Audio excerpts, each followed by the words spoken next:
3 Kansas City Chiefs fans found frozen outside home. A friend who had no knowledge of deaths. Lawyer. Attorney representing Missouri homeowner said his client had no idea his friends were dying in his backyard after Chiefs-Chargers game. A Kansas City, Missouri homeowner whose 3 friends' frozen bodies were found in his backyard 2 days after they gathered to watch a Kansas City Chiefs game had no knowledge of the tragedy unfolding in his backyard earlier this month, according to his attorney. The Kansas City Police Department told Fox News Digital that they do not suspect foul play in the deaths of 38-year-old Ricky Johnson, 36-year-old Clayton McGeeney, and 37-year-old David Harrington. Friends and family members of the 3 men say that they had all gathered at a friend's house to watch the Kansas City Chiefs game against the Los Angeles Chargers on the night of John 7. The Kansas City Police Department announced that the men's bodies were discovered at 9:51 p.m. John 9 after one man's fiancée requested a welfare check. One man's body was found on the back porch of the home on the 5200 block of NW 83 RD Terrace, while the other 2 were in the backyard. The men had apparently frozen to death. First and foremost, this case is 100% NOT being investigated as a homicide, Captain Jake Beccina of the Kansas City Police Department told Fox News Digital. There have not been any arrests or charges, and no one is in custody. There are no specific threats or concerns for the surrounding community at this time, Beccina said.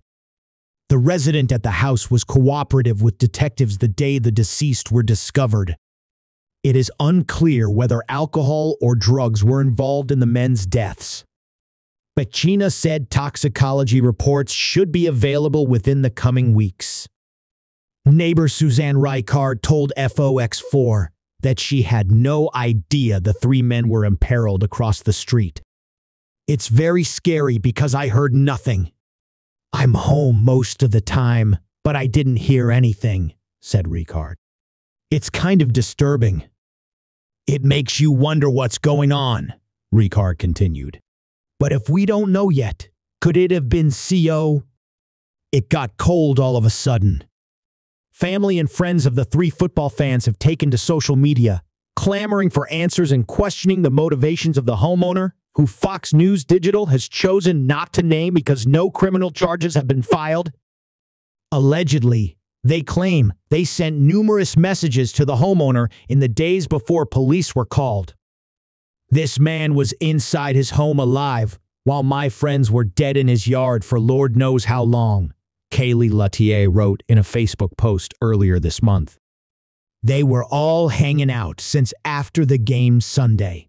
K&EW people were looking for them. He read messages of people searching for him on Tuesday. My husband banged on his door for 20 minutes, Latier continued. My friend banged on his door and then busted a window and yelled and announced her presence while she's inside and still nothing from him. Then the cops come 10 minutes later and he comes out nonchalant in his boxers with an empty wine glass in hand. Nothing is adding up. Dave, Clay, and Ricky need and deserve justice. John Picerno, an attorney representing the homeowner, said his client had no idea his friends were dead until police knocked on his door. He had no knowledge that they remained in his backyard or that they needed medical attention, Picerno stated in a news release sent to FOX4. Moreover, the attorney claims, his client did not hear 2 people that came looking for the men at his house. He was allegedly sleeping with headphones and a loud fan. Although the attorney acknowledged that one of the men's wives contacted his client on Facebook Messenger, he said the homeowner did not see the message until after police made contact. Although 2 of his friends' cars were parked on the street outside his house, Picerno said it would not be unusual for his friends to have left their cars there overnight. The homeowner is unaware of how his friends died, Picerno told the Kansas City Star. Like the rest of us, The homeowner is anxiously awaiting the results of the autopsy and toxicology report. On behalf of the homeowner and his family, we wish to express our deepest sympathies to the friends and family members of these young men, and our thoughts and prayers are with them.